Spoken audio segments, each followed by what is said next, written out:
Romo. Karena seminar Romo, saya itu kasih gaji semua ke istri saya. Akhirnya saya dijatah. Bapak tahu ukuran BH-nya istri Bapak? Tidak tahu. Bapak hanya berkata, dulu segini, sekarang segini. Siapa bapak-bapak yang tidak nonton video porno? Ada suami yang senangnya kerja. Yang penting kita punya ini, punya itu. Kita harus jadi kaya. Tetapi bagi istrinya, mungkin berpikir, ya udah jangan banyak ngotot kerja. Kita nikmati. Kita jalan. Kita bareng dengan anak-anak. Tidak anak kita itu harus ada asuransinya. Harus sekolah bagus-bagus. Supaya mereka sukses. Tetapi ibunya berpikir, sudah cukup. Begini saja cukup. Kalau beda visi pun sulit mengatur keluarga. Maka apa tantangannya dalam hidup perkawinan? Next. Tantangan dalam hidup perkawinan, lihat. Kita memperlakukan perkawinan seperti makanan. Kalau sudah tidak enak, kita buang. Kita nikmati, kalau sudah tidak enak, kita cuekin. Kita acuhkan. Next. Paus berkata apa? Dalam hidup perkawinan, ketegangan ditimbulkan oleh budaya individualistis dan kenikmatan. Apa individualistis? Banyak perkawinan yang datang dan berkata, pasangan, Romo, saya sudah tidak bahagia lagi. Saya tidak bahagia lagi, Romo. Karena saya sudah tidak bahagia lagi, lebih baik saya pisah dengan pasangan saya. Ngapain bertahan kalau sudah tidak bahagia? Bukankah hidup itu harus cari bahagia, Romo? Atau tidak? Itu banyak banget suami istri yang ngeluh ke saya. Saya tuh gak nikah tapi pening. Mikirin pernikahan orang lain. Dan yang mengeluh itu kebanyakan laki atau perempuan? Perempuan. Lakinya perempuan mengeluh. Saya kesel banget, saya sedih banget, saya tidak bahagia. Lalu saya tanya bapaknya, Pak bagaimana Pak? Biasa saja. Namanya juga perkawinan, ada suka dan duka. Ada up and down and shake.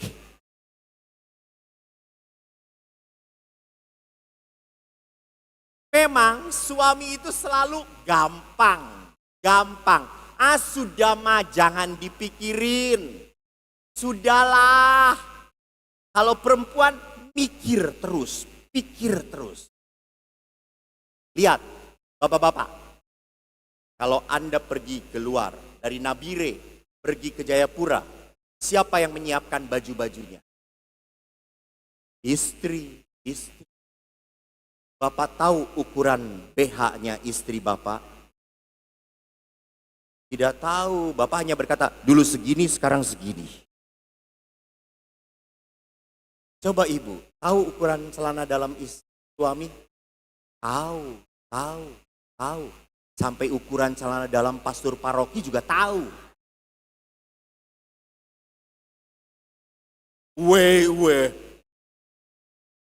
Itu perempuan. Semua dipikirkan. Saya pernah ikut dengan suami istri dari Bandung ke Jogja naik mobil. Istrinya di depan, kiri, suaminya supir, nyetir. Di perjalanan itu istrinya, jeruk, kacang, minum. Sudah kayak memberi makan monyet saja gitu. Bapaknya cuma buka mulut. Saya pergi dengan para frater. Saya pernah, samping saya Pastor Ferdinand. Dia minum sendiri, dia makan sendiri gitu. Saya nyupir saja sendirian. Lihat.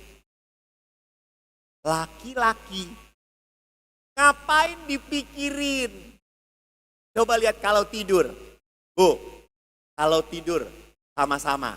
Blek, tempat tidur. Siapa yang duluan tertidur? Laki-laki. Karena nggak punya otak.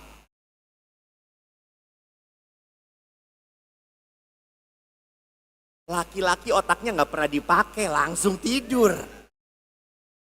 Kalau istri masih berpikir, tidur juga masih berpikir, besok masak apa? Besok cucian bagaimana? Itu perempuan, tepuk tangan untuk perempuan. Coba laki-laki saya tanya, Pak. Salah sendiri duduk di depan. Bapak-bapak, saya tanya. Kalau bapak-bapak pulang ke rumah, lihat ada setrikaan, cucian banyak, rumah kotor, apa perasaan bapak? Hah? Biasa-biasa saja, tenang-tenang saja. Coba ibu-ibu, kalau pulang ke rumah cucian banyak, piring kotor semuanya, rumah ndak beres, apa perasaannya? Langsung saudara-saudara, pulang dari gereja ada lingkaran kesucian, jadi tanduk iblis gitu ya. Gitu ya.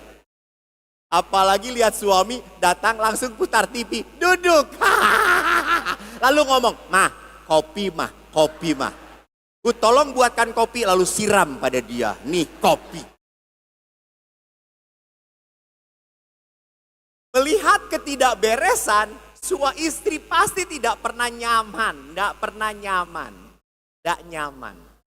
Suami tenang-tenang saja. Siapa di sini anaknya yang sekolahnya di luar Nabire? Angkat tangan. Oke. Apakah bapaknya pernah nelpon anaknya?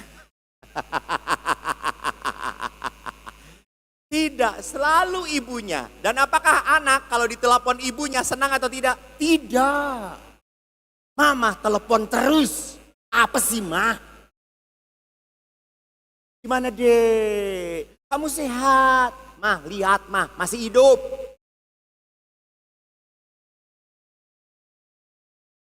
Jadi memang perempuan hal kecil diperhatikan. Saya pernah camping dengan para frater. Anda tahu pada saat camping kita lupa bawa minyak goreng, kita lupa bawa beras, kita lupa bawa panci. Akhirnya supermi kita apa? Kita masak pakai termos saja sudah. Karena laki-laki semua lupa. 1 tahun kemudian saya camping dan suster ikut. Anda tahu camping dengan suster, tusuk gigi saja bawa saudara-saudara. Laki-laki tusuk gigi ya pakai ini.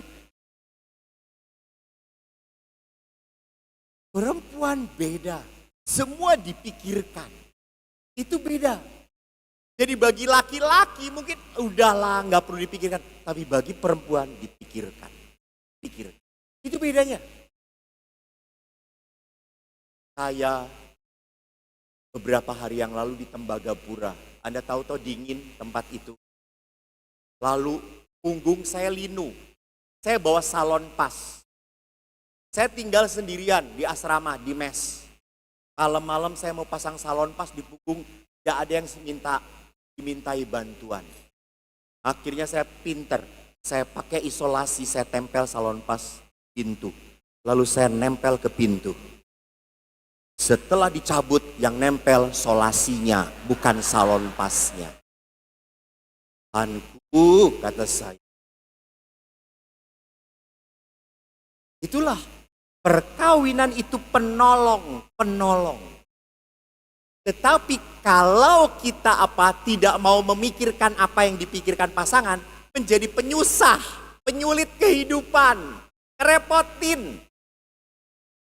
Pernah ada seorang ibu, saya tanya, Bu, anak ibu berapa?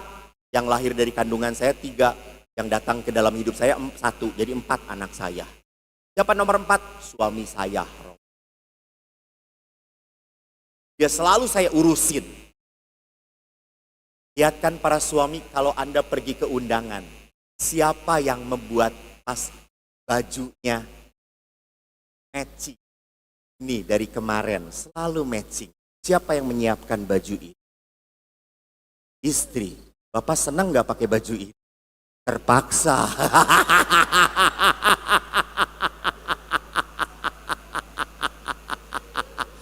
Kita biar sama, biar kelihatan serasi. Kita satu hati. Suami, ya iya.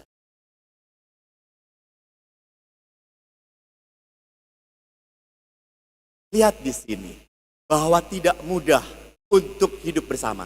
Maka ada apa namanya? 4 poin. Next. Apa yang menyebabkan hidup perkawinan mulai hancur? Next, 1. Campur tangan mertua. Mertua ikut campur tangan keluarga anaknya. Maka seringkali mertua itu merusak keluarga anaknya. Ikut repot, ikut apa? Komentar. Maaf, cuma tanya, tolong jawab. Biasanya yang komentar, yang ikut campur tangan, mertua laki atau perempuan? Ulangi lagi, mertua laki atau perempuan? Bisa lebih keras? Oke. Siapa yang selalu jengkel kepada mertua perempuan? Menantu laki atau perempuan? Jadi sumber masalah adalah? Oke, jelas ya.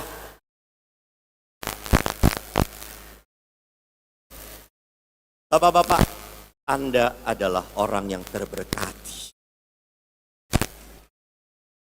Karena Anda hidup di tengah masalah.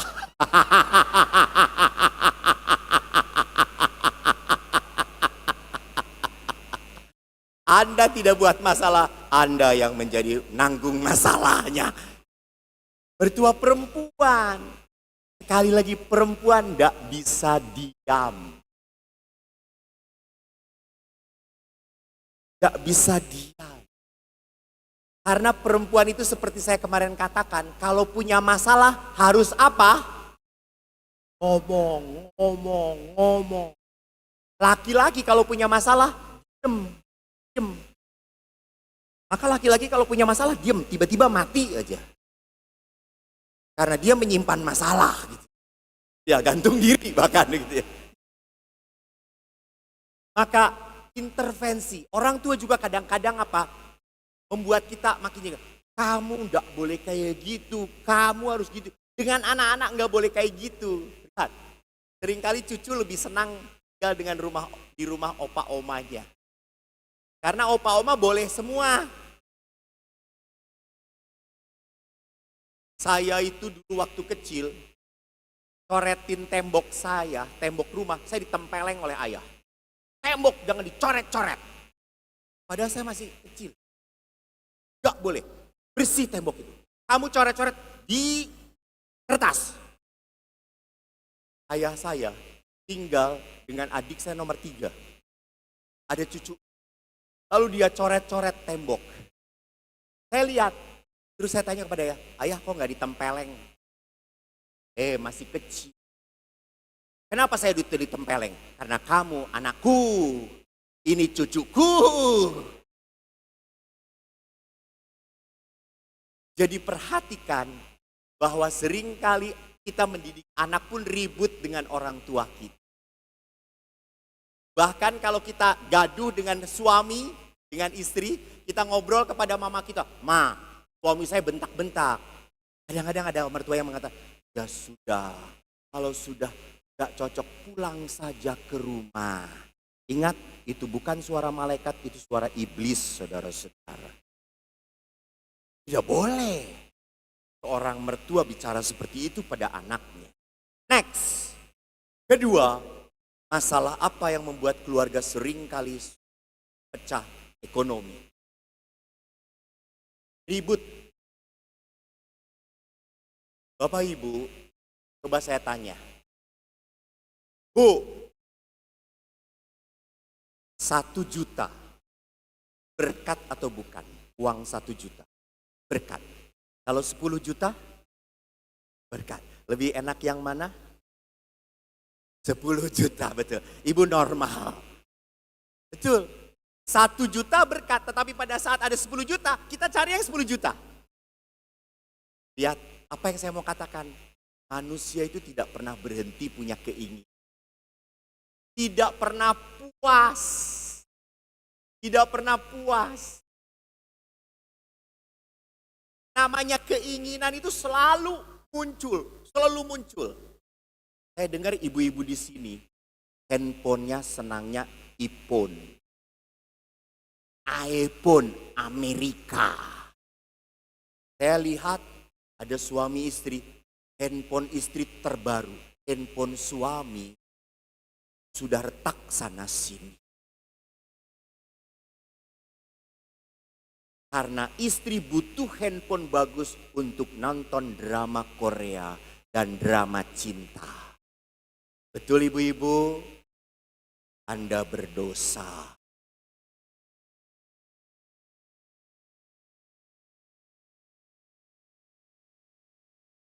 Karena saudara-saudara, seringkali suami itu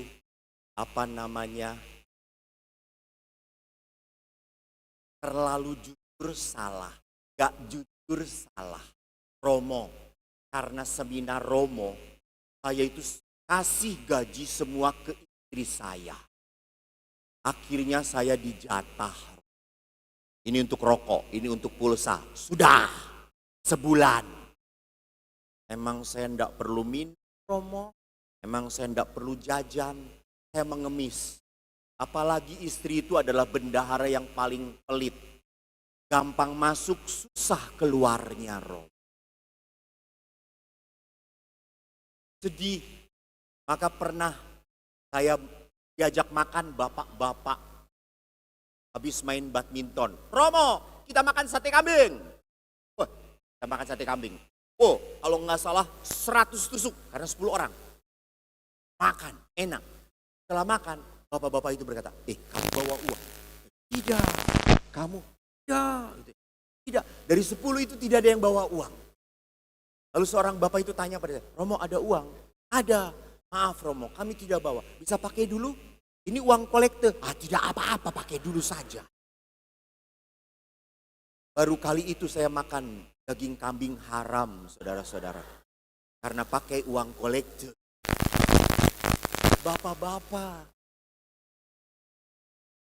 Tapi ada juga yang, pastor, kalau misalnya saya punya pendapatan, lalu saya kasih istri setengah-setengah, dosa atau tidak pastor? Dosa. Karena apa yang dipersatukan Allah harus terbuka. Maka istri tolong, jangan buat suamimu makin berat hidup. Hidup suami sudah berat. Bu, saya tanya bu, ibu yang senyum-senyum. Ibu, pengorbanan apa yang sudah dilakukan oleh bapak kepada ibu? Ada enggak? Banyak. Apa pengorbanan apa yang bapak lakukan untuk ibu? Katanya banyak, suruh tahu apa ya? Pengorbanan apa? Apa yang sudah dilakukan untuk dan keluarga oleh bapak? Pengorbanan. Semua gajinya aku kuasai. Haleluya Pak. Turut berduka cita ya Pak ya. Semua gajinya diberi pada saya. Berarti Bapak jujur. Pengorbanan ibu tahu. Pengorbanan berat dalam hidup Bapak adalah apa? Menikah dengan.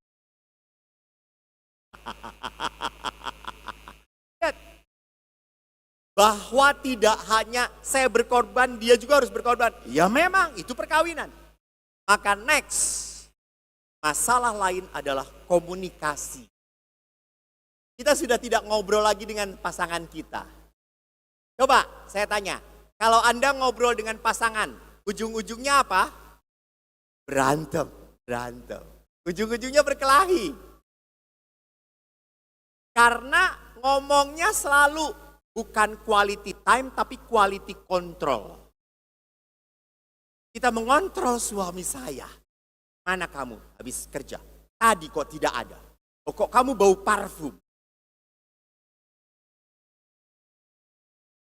Habis dari mana? Semua dikontrol. Maka apa yang terjadi? Ya berkelahi. Suami pun sama. Lihat anak-anak tidak beres. Mama ini bagaimana mendidik anak? Anak itu harus dididik baik-baik.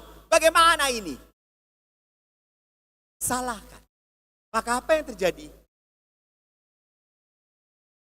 Pernah saya di rumah retret, suami istri saya suruh jalan berdua. Bapak Ibu jalan berdua tenang, jangan omong, pegangan tangan saja. Cukup nikmati jalan berdua. Lalu suami istri jalan berdua, rumah retret kami. Siapa yang gak tahan bicara? Istri. Istrinya itu kan lihat bebek, tahu bebek entok yang hitam itu. Kan yang lucu tuh kecil itu, jalan kan? Lalu istrinya tuh berkata si ibunya, apa? Lihat, entoknya lucu. Lalu suaminya, ya gendut kayak kamu. Ributlah akhirnya mereka.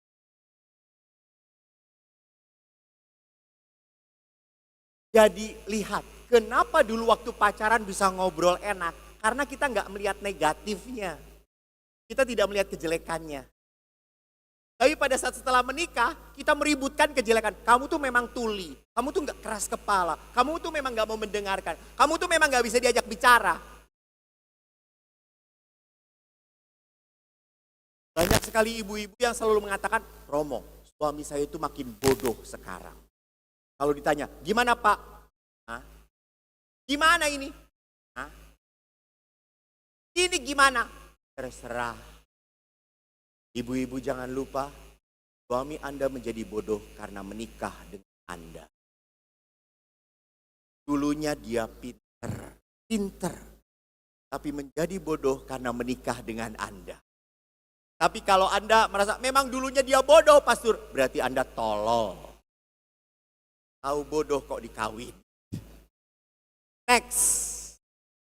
Terakhir, next. Oh sorry, jangan tahan. Hati-hati. Sering kali juga kita ketagihan pornografi online. Minum-minuman yang tak teratur. Siapa bapak-bapak yang tidak nonton video porno? Angkat tangan. Tidak ada. Saudara-saudara, ampunilah. Bapak langsung tidak berani melihat pada saya, takut ditanya.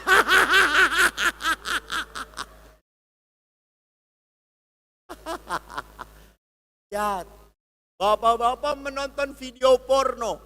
Supaya apa? Supaya nanti kita praktekkan pastor.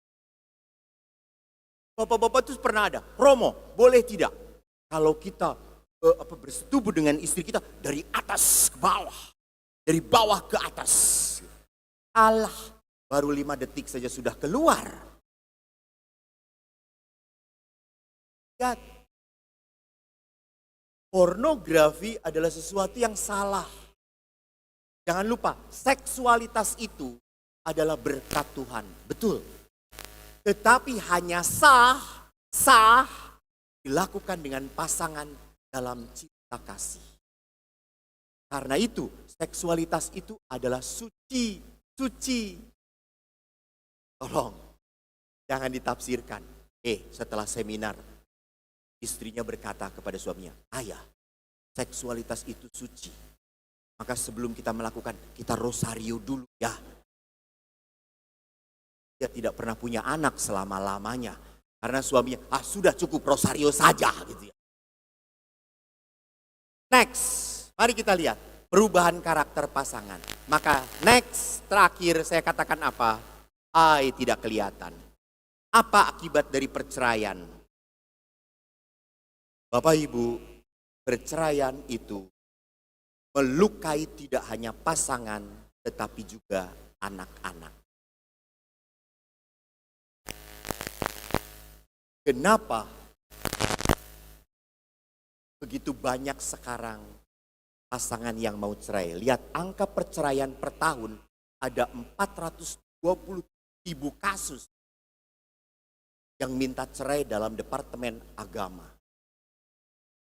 Saya tanya kemarin ke Keuskupan Bandung yang minta anulasi perkawinannya dibatalkan per bulan itu ada 8 sampai 90 kasus minta dibatalkan perkawinan. Ini yang resmi, berapa yang tidak resmi? Oke, Romo Steve, saya berikan kepada Romo kalau ada umat kita yang mau bertanya. Terima kasih. Tepuk tangan untuk Romo Steve.